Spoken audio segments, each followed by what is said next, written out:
Mengapa politik luar negeri Indonesia bebas aktif?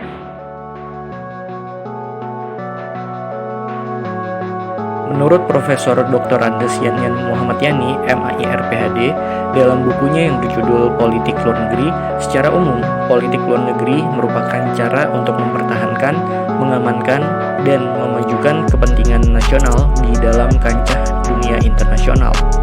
Politik bebas aktif adalah kebijakan politik luar negeri Indonesia yang diusung oleh Muhammad Hatta pada 2 September 1948 dalam pidatonya yang berjudul Mendayung di Antara Dua Karang.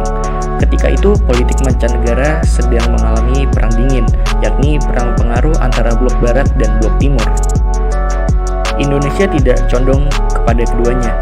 Karena itulah, Indonesia dapat menerapkan politik luar negeri yang bersifat bebas dan aktif. Bebas artinya tidak memihak ke suatu blok, sedangkan aktif berarti dalam hal Indonesia senantiasa aktif melaksanakan perdamaian dan ketertiban dunia. Pada masa demokrasi terpimpin, kebijakan politik luar negeri Indonesia bebas aktif tercantum dalam pembukaan UUD 1945 alinea pertama pasal 11 dan pasal 13 ayat 1.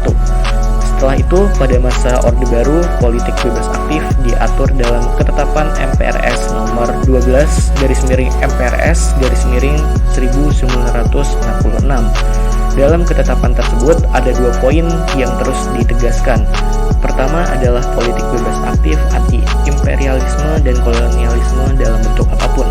Dan yang kedua adalah mengabdi pada kepentingan nasional. Setelah reformasi, politik bebas aktif lebih difokuskan pada upaya pembangunan, yaitu dengan menjalin hubungan kerjasama di bidang ekonomi dengan dunia internasional.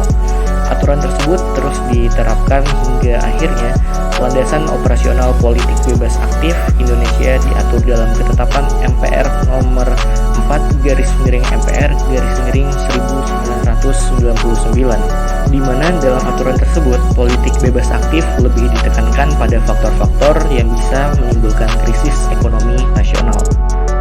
Selain itu, terdapat beberapa tujuan dari politik bebas aktif Indonesia, yaitu yang pertama adalah untuk menjaga kedaulatan negara dan mempertahankan kemerdekaan bangsa.